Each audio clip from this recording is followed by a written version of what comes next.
आगामी कार्यक्रम प्रायोजित किया है जॉइस मायर मिनिस्ट्रीज के मित्रों और सहयोगियों ने। अपनी लड़ाइयाँ जीतने का तरीका है कि समझो, अपनी आंखें खुली रखो, समझो कि दुश्मन क्या करने की कोशिश कर रहा है, जिस तरह की प्रतिक्रिया वो चाहता है बिल्कुल उसके विपरीत उसे जवाब दें।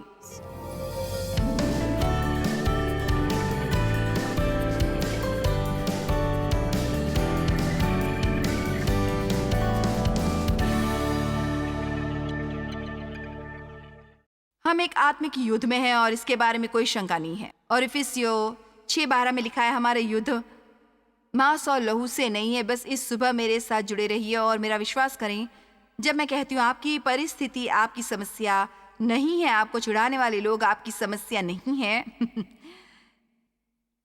इसके पीछे कुछ है जो कि असल समस्या है।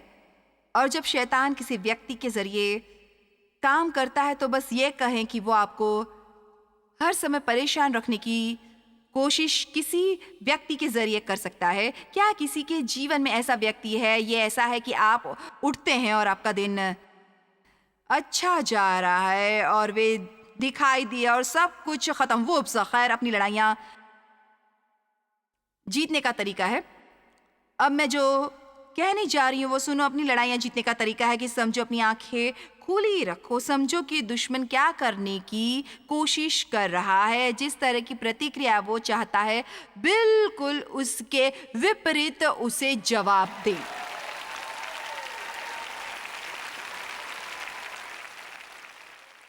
यदि हम दुश्मन को हमें नियंत्रित करने से रोकेंगे तो हम दूसरे लोगों के लिए एक बढ़िया गवाही हो सकते हैं। आप जानते हैं, मेरी शादी के शुरुआत के दिनों में डेव को नाखुश करने के लिए दुश्मन ने मेरा इस्तेमाल करने की कोशिश की थी, क्योंकि मैं नाखुश थी। और इसलिए जब एक व्यक्ति नाखुश होता है तो वह आसानी से उसके जरिए काम करता है दूसरे व्यक्ति को नाखुश करने की कोशिश में। लेकिन डेव ने मुझे उसे नाखुश नहीं करने दिया। इससे कोई फर्क नहीं पड़ता कि मैंने क्या क्या किया, वो खुश रहता था। और कुछ समय के लिए ये मुझे बहुत गुस्सा दिलाने वाला था। याद रखें, मैंने कहा कुछ समय के लिए, लेकिन कुछ समय के बाद इसने मुझे प्रभावित करना शुरू किया और मुझे यह एहसास होना शुरू हुआ कि उसके पास कुछ था जो न सिर्फ मुझ में नहीं था, न या किसी के पास, क्योंकि मैं एक ऐसे घर में बड़ी हुई थी जो कष्टों से भरा था और हर कोई दूसरे की भावनात्मक प्रतिक्रिया का जवाब बस भावनात्मक प्रतिक्रिया से देता था। लेकिन यहाँ एक आदमी है जो शांत है, स्थिर है, और वो मुझे बस ये कहता है, तुम्हें पता है मैं तुम्हें प्यार करना चाहता हूँ, लेकिन तुम यदि नहीं चाहती, यदि तुम इसे स्वीकार नहीं करती तो फिर मैं कुछ नहीं कर सकता। मुझे याद है जब उसने मुझसे कहा था, क्या तुम्हें पता है मैंने तुम्हें खुश करने की कोशिश की और तुम खुश न होने का फैसला कर चुकी हो, और इसलिए अब मैं तुम्हें खुश करने की कोशिश नहीं करूंगा, लेकिन मैं अपनी जिंदगी का आनंद उठाऊंगा। आपके ऐसे कुछ संबंधों में क्या होगा? मुझे आज आपसे बात करने दो। आपके कुछ संबंधों में क्या होगा अगर आप ये फैसला करेंगे, मैं उस व्यक्ति के लिए प्रार्थना करूंगी, मैं उन्हें परमेश्वर का प्रेम दिखाऊंगी, लेकिन मैं शैतान को उनके जरिए काम करके मेरी वो खुशी नहीं चुराने दूंगी जिसे मुझे देने के लिए यीशु मरे थे। किसी दूसरे के खराब चुनाव को अपनी नियति का फैसला न करने दें।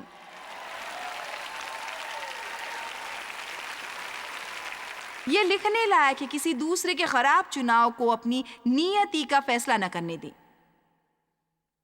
इफिसियों 6:12, क्योंकि हमारा ये मल्ल युद्ध लोहू और मांस से नहीं है, इस पर पकड़ बनाओ। क्योंकि हमारा ये मल्ल युद्ध लोहू और मांस से नहीं है, केवल शारीरिक विरोधियों के साथ संघर्ष, परंतु प्रधानों से और अधिकारियों और इस संसार के अंधकार के हाकिमों से और उस दुष्टता की आत्मिक सेनाओं से जो आकाश में है। अब इससे ज्यादा आसान और क्या हो सकता है? हम दुश्मन की आसुरी आत्मा से निपट रहे हैं, और मुझे पता है जब हम असुरों और दुष्ट भावनाओं के बारे में बात करना शुरू करते हैं, हमारे यहाँ एक हिस्सा है जो बस ऐसे ही, क्या हमें आज इसके बारे में बात करनी चाहिए? खैर, बेहतर हो कोई तो इसके बारे में बात करे, क्योंकि मैं आपको बताऊं, मेरा अधिकांश जीवन में, खैर अधिकांश जीवन में तो नहीं, क्योंकि तब से मैं एक लंबा समय जी रही हूँ, लेकिन मेरा मतलब है जब शायद मैं 40 के करीब थी तब से अब तक, मेरा मतलब है बस मैं हर हफ्ते चर्च जाती थी और मैंने कभी शैतान पर एक अच्छा उपदेश नहीं सुना था। और मुझे नहीं लगता कि ये सही है। और हमें लोगों को ये बताने की ज़रूरत है कि उनका एक दुश्मन है और उन्हें अच्छी तरह से पता होना चाहिए कि बाइबल में शैतान और शरारती और असुर और दुष्ट आत्माओं के बारे में क्या लिखा है। और हमें ये जानने की ज़रूरत है कि आत्माओं को कैसे जांचें और परखें और हर आने वाली चीज़ पर विश्वास न करें। आओ भी, परमेश्वर ने हमें समझने की क्षमता दी है। अगर हम अपने सिर के ऊपर की बजाय हमारे दिल में जो कुछ है वो समझेंगे और उसी के अनुसार जीते रहेंगे तो हम अन्य लोगों द्वारा चोट पहुंचाए जाने से बच सकते हैं, जो सिखाते कुछ हैं और करते कुछ हैं। आप कितनी बार समझते हैं कि कुछ सही नहीं है, कुछ सही नहीं है, कुछ सही नहीं है, लेकिन आप वास्तव में उस पर अपनी उंगली नहीं रख सकते, आप वास्तव में इसे समझ नहीं सकते और इसलिए आप आगे बढ़ते हैं और अपने सिर के साथ जाते और अंत होता है एक बड़ी गड़बड़ी में। मैंने इस पर ध्यान देना सीखा। मुझे लगता है ये सही बात नहीं है। मैं नहीं चाहती कि दुश्मन मुझे तबाह करने के लिए लोगों को इस्तेमाल करे, और इसलिए मैं उन तमाम वर्षों में चर्च जाती थी और मुझे पता नहीं वो क्या था जो मैं दुश्मन के बारे में सोचती थी, लेकिन मैंने यकीनन कभी भी नहीं, मेरा मतलब है मैंने कभी ये संदेश नहीं सुना कि वो मेरी समस्या थी, कि वो शैतान था जिसने मेरे पिता के जरिए मेरा जीवन नष्ट करने की कोशिश की। और न उसने वास्तव में ये इसलिए किया क्योंकि परमेश्वर ये जानते थे, क्योंकि मेरे जीवन पर उनका बुलावा था और परमेश्वर मुझे इस्तेमाल करने का इरादा करते थे। और इसलिए बिल्कुल उसी पल से जब मैंने अपनी ये छोटी सी बेबी आंखें खोली थी, शैतान वहाँ मुझे तबाह करने की कोशिश कर रहा था। मेरा पलना नाम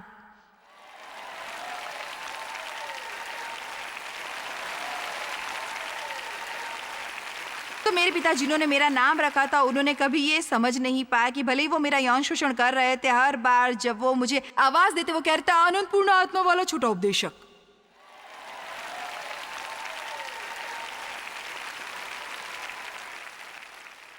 मेरी गवाही से आपको अभी भी सीख मिल सकती है। मैं अभी भी यहाँ हूं। आमीन।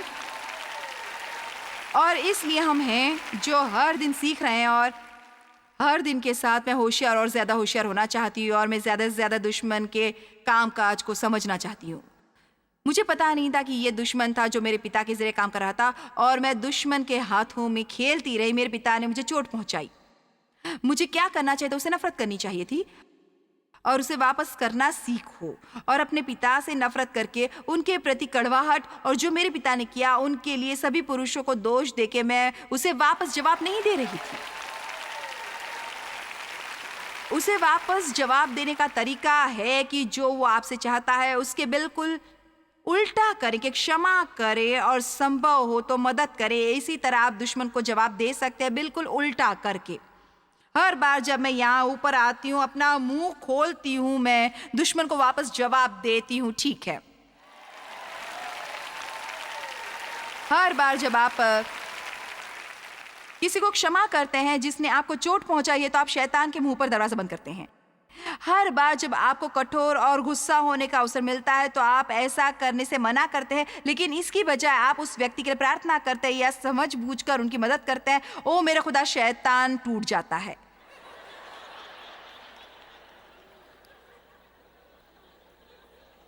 यीशु ने शैतान को फटकार लगाई, लोगों को नहीं। मत्ती 16:21। उस समय से यीशु अपने चेलों को बताने लगा कि मुझे अवश्य ही यरूशलेम को जाऊं और पुरनियों और महायाजकों और शास्त्रियों के हाथ से बहुत दुख उठाऊं और मार डाला जाऊं और तीसरे दिन जी उठूं। जब यीशु अपने चेलों को ये बताने की कोशिश कर रहे थे कि क्या होने वाला है, क्या होने जा रहा है, पर पतरस उसे अलग ले जाकर झिड़कने लगा। क्या आप कल्पना कर सकते हैं ऐसा करने के लिए आप में कितना गर्व और कितनी मूर्खता होनी चाहिए?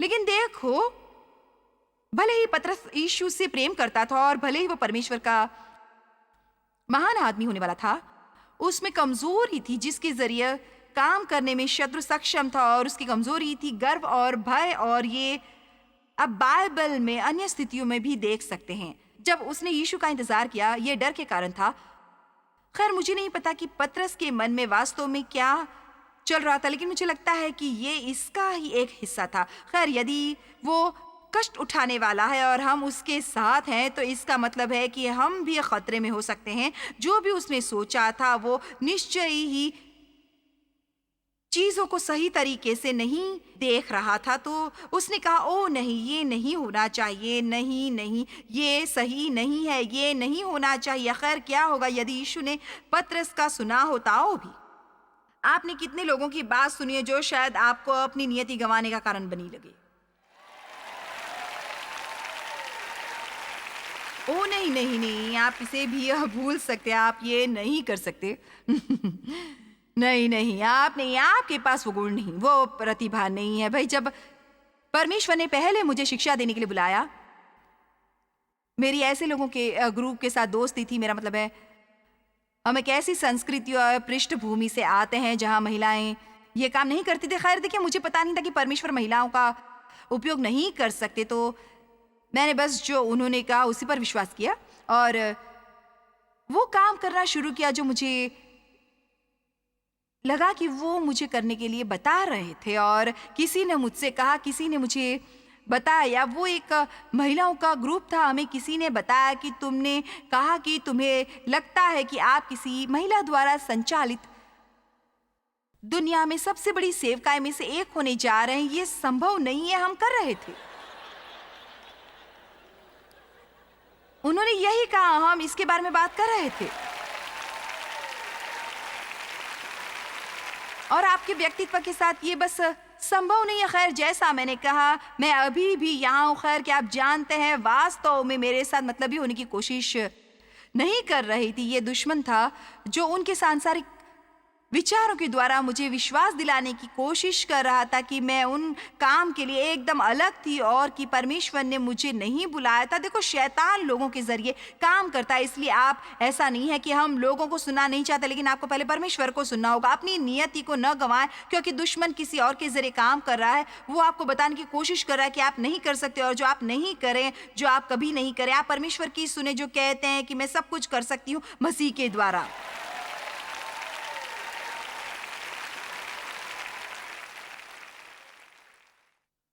और परमेश्वर ने शाऊल से कहा, जब अभिषेक तुझ पर आता है तू परिवर्तित होकर और ही मनुष्य हो जाएगा।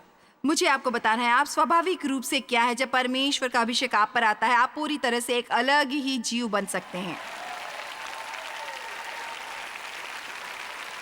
वचन 23, लेकिन यीशु ने फिर पतरस से कहा, हे शैतान, मेरे सामने से दूर हो। अब ये देख रहे हैं, तू मेरे रास्ते में आ रहा है, तू मेरे लिए ठोकर का कारण है, क्योंकि तू परमेश्वर की बातें नहीं पर मनुष्यों की बातों पर मन लगाता है। पतरस 5:8, अच्छी तरह संतुलित, संयमित मन से शांत रहो। इसका मतलब है गंभीर हो, सचेत हो और जागते रहो, क्योंकि तुम्हारा विरोधी शैतान गर्जने वाले सिंह की नाई इस खोज में रहता है कि किसको फाड़ खाए। भाई बिल्कुल जैसे एक सिंह शिकार की तलाश में रात में घूमता है, यीशु यहूदी कबीले का शेर है और शैतान गरजते हुए सिंह की नाई आता है इस खोज में कि किसी को फाड़ खाए। खैर आज हम किसी को अपना मन बनाने की जरूरत है। ये मैं नहीं होने वाली हूँ, ये मैं नहीं होने वाली हूँ। हमें ज्यादा सावधानी से रहना सीखना चाहिए। सचेत रहो। बाइबल में लिखा है, जागते और प्रार्थना करते रहो। हमें जागते और प्रार्थना करते रहना चाहिए। जिस पल आपको महसूस हो कि जलन आपके हृदय में आने की कोशिश कर रही है, आप एक दोस्त से आशीर्वाद के बारे में सुनते हैं। खैर शायद ये एक दोस्त है कि आप जानते हैं आप ईश्वर के प्रेम से उनसे प्रेम रखते हैं, लेकिन वास्तव में आप उन्हें ज्यादा पसंद नहीं करते। और शायद आपका कोई ऐसा दोस्त हो और उनके पास वो कुछ है जो आपको लंबे समय से चाहिए और अभी तक आपको नहीं मिला, और आप ईर्ष्या को उठते हैं और एक तरह का क्रोधित रवैया महसूस कर सकते हैं। आप जानते हैं यदि उसी वक्त आप सचेत होते हैं तो समय है ये कहने का, नहीं मैं तेरा विरोध करता हूँ शैतान, तुम मुझे खराब रवैया नहीं दे सकते। मैं उनके लिए खुश हूँ और ईश्वर मैं आपको धन्यवाद देता हूँ। उन्हें आशीर्वाद देने के लिए हमें विरोध करना है। हम इन चीज़ों को उन्हें नहीं दे सकते। इफिसियों 5:15 में लिखा है, इसलिए ध्यान से देखो कि कैसी चाल चलते हो। आपके दोस्त कौन हैं? आप किस तरह के लोगों के साथ घूम रहे हैं? कि आप ऐसे लोगों के साथ हैं जो आपको बेहतर बनाते, या वे लोग जो आपको नीचे खींचते हैं? कि आप ऐसे लोगों के साथ हैं जो आपको पाप करने के लिए लुभाते हैं? कुछ ऐसे लोगों के साथ रहना कैसा होगा जो आपको शिक्षित करते हैं और आपको ऊपर उठाते हैं और आपको बेहतर व्यक्ति बनने के लिए चुनौती देते हैं। जब आप उनके साथ होते हैं, आप अच्छा होना चाहते हैं, आप दयालु होना चाहते हैं, आप बेहतर शिष्टाचार रखना चाहते हैं, आप ज्यादा विनम्र होना चाहते हैं। केवल कुछ बेहतर लोगों के साथ रहने से आप अपने जीवन में बहुत कुछ बदल सकते हैं। शैतान हमारा इंतजार करता है कि हम दरवाजा खोलें। इफिसियों 4:26-27, क्रोध तो करो पर पाप मत करो। चलिए इसे ठीक से पढ़ते हैं। इसमें यह नहीं लिखा कि क्रोध करना पाप है, इसमें लिखा है क्रोध तो करो पर पाप मत करो।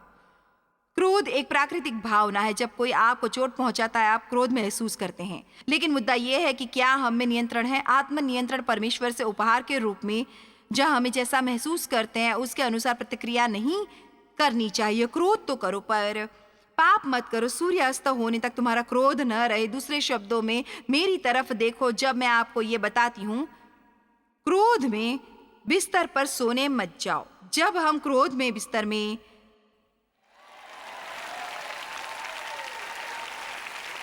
दुश्मन इसका किस तरह लाभ लेता है कुछ कह नहीं सकते। यदि आप क्रोध में बिस्तर में जाते हैं तो आप क्रोध में ही उठने वाले हैं और एक और दिन बर्बाद होने वाला है। आप में से कुछ 20 साल से क्रोध में बिस्तर में जा रहे हैं। शायद ये समय है इस जगह पर आज उससे मुड़ जाने का। आमीन। मैंने कहा समय उससे मुड़ जाने का। वो कोई है जिन्हें धोखा मिला है और आप तक पहुंचने की कोशिश में शैतान उनका इस्तेमाल कर रहा है। अब इसका मतलब ये नहीं है कि वे नहीं हैं।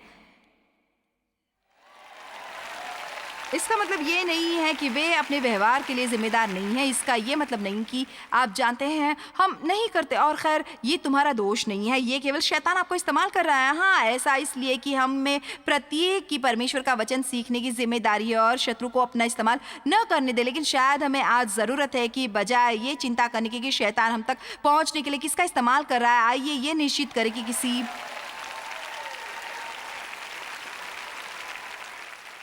दूसरे तक पहुंचने के लिए शैतान हमारा इस्तेमाल तो नहीं कर रहा है। लोग वो सब कुछ याद नहीं रख सकते हैं जो आपने उनसे कहा, लेकिन मैं आपको बता दूं वे याद रखेंगे। वे हमेशा याद रखेंगे कि आपने उन्हें कैसा महसूस कराया। और हमारे पास अवसर है, या तो परमेश्वर को हमारे जरिए काम करने दे या दुश्मन को। परमेश्वर भी लोगों को ढूंढ रहे हैं जिनका वे इस्तेमाल कर सकते हैं। इफिसियों 5:15, इसलिए ध्यान से देखो कैसी चाल चलते हो, बुद्धिमानों की नाई चलो। सूर्य अस्त होने तक तुम्हारा क्रोध न रहे। इफिसियों 4:27, कोई ऐसा स्थान या पांव टिकाने की जगह शैतान के लिए न छोड़ो। ऐसा कोई अवसर शैतान को न दो। ठीक है, अब लड़ाई जो हम लड़ रहे हैं एक आत्मिक लड़ाई है। ये एक वास्तविक लड़ाई नहीं है और ये ज्यादातर आपके मन में होता है। इसलिए मैं मन के लड़ाई के मैदान के बारे में बहुत कुछ बोलती हूँ। मन एक प्रकार का ऐसा लड़ाई का मैदान है जिस पर हम अपनी लड़ाइयाँ जीतते या हारते हैं।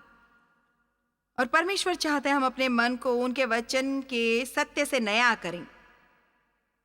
लेकिन दुश्मन हमसे झूठ बोलना चाहता है और चाहता है उन झूठों पर विश्वास करें।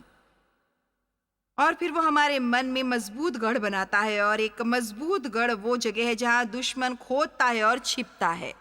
क्या आप जानते हैं कि मैं आपको बता सकती हूँ और ये सच बताती हूँ कि मैं सही हूँ कि आप में से कई जो आज यहाँ बैठे हैं और आप झूठों पर विश्वास कर रहे हैं, आप अपने आप की बातों पर विश्वास करते हैं, आप अपने अतीत या भविष्य की बातों पर विश्वास करते हैं, यहाँ तक कि आप परमेश्वर और अन्य लोगों के बारे में बातों पर विश्वास कर सकते हैं जो बिल्कुल भी परमेश्वर के वचन से सहमत नहीं है। लेकिन कभी कभी हम अपने स्वयं के विचारों पर पर्याप्त ध्यान नहीं देते कि समझे कि वही हमारे असल दुश्मन हैं।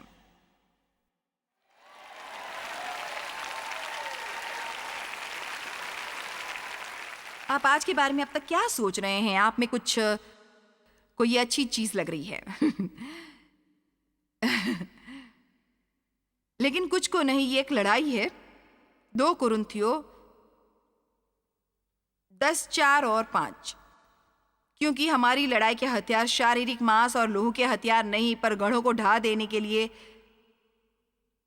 परमेश्वर के द्वारा सामर्थी हैं। जितना हम करते हैं सो हम कल्पनाओं को और हर एक ऊंची बात को जो परमेश्वर की पहचान के विरोध में उड़ती है खंडन करते हैं, और हर एक भावना को कैद करके यीशु मसीह जो अभिषिक्त है और आज्ञाकारी बना देते हैं। तो हर विचार प्रभु यीशु मसीह को समर्पण के तहत आना चाहिए। एक विश्वासी के नाते आपके पास अधिकार है। उत्पत्ति में वापस जाएं तो परमेश्वर ने मनुष्य को अधिकार दिया था। उन्होंने उसे पृथ्वी को वश में लाने को कहा और उन्होंने हर उस चीज पर जो उन्होंने बनाई थी उन्हें अधिकार दिया। खैर, जब आदम ने पाप किया तो उसने ये अधिकार जो परमेश्वर ने उसे दिया था दुश्मन को दे दिया। यीशु ने अब हमारे लिए उसे वापस ले लिया है, लेकिन ये केवल उनके लिए काम करता है जो वचन पर विश्वास करते हैं और विश्वास में बाहर कदम रखना चाहते हैं और जैसा परमेश्वर चाहते हैं वैसे व्यक्ति बनना चाहते हैं। मैं शैतान को अपना जीवन चलाने नहीं दूंगी, मैं उसे अपना जीवन बर्बाद नहीं करने दूंगी। मैं वही सब होंगी जो परमेश्वर चाहते हैं मैं हूँ, और मैं जितने लोगों को संभव हो उतने लोगों को परमेश्वर के वचन की सच्चाई सिखाने जा रही हूँ। आप भी यही चीज करें और यही करना चाहिए। लूका 10:19 मेरे मनपसंद शास्त्र वचनों से एक है। देखो, मैंने तुम्हें सांप और बिच्छुओं को रौंदने का और शत्रु की सारी सामर्थ, शारीरिक और मानसिक ताकत और योग्यता पर अधिकार दिया है, और किसी वस्तु से तुम्हें कुछ हानि न होगी। ओके, लेकिन अब इसे बेहतर तरीके से देखते हैं। परमेश्वर ने हमें शक्ति और अधिकार दिए हैं। शैतान के पास केवल शक्ति है। देखो, मैंने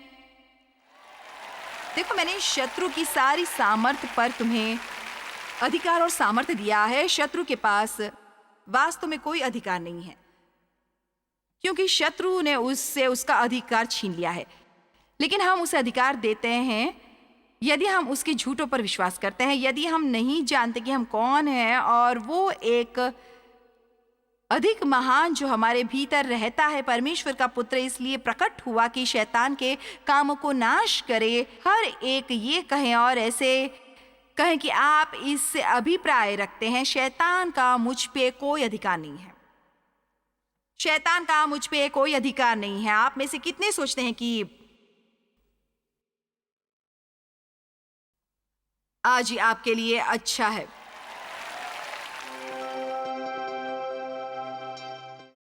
खैर, इस जीवन में हमेशा लड़ाइयाँ रहेंगी, लेकिन अच्छा समाचार यह है कि आप जीत में यीशु के साथ खड़े हो सकते हैं। आपका असल शत्रु कौन है, इसे अपने मन में रखें और परमेश्वर से जो आत्मिक हथियार आपको दिए हैं उनका इस्तेमाल करके वापस लड़ाई करें। अब आप जाना मत, मैं अभी वापस आती हूँ।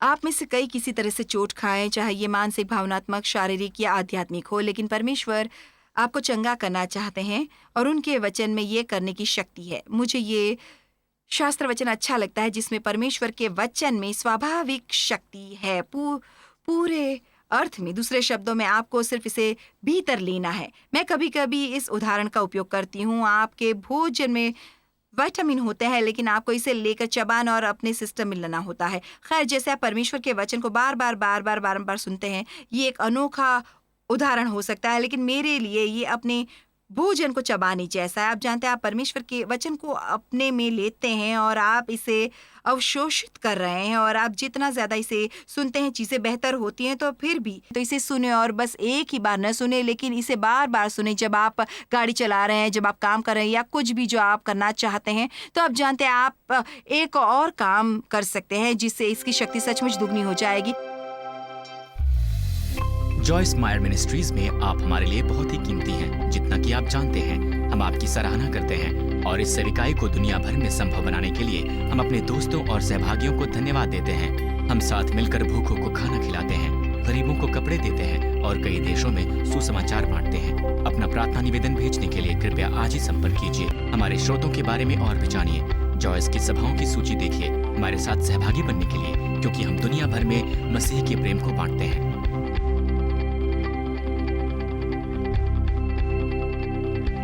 इसका खर्च उठाया है जॉइस मायर मिनिस्ट्रीज के मित्रों और सहयोगियों ने।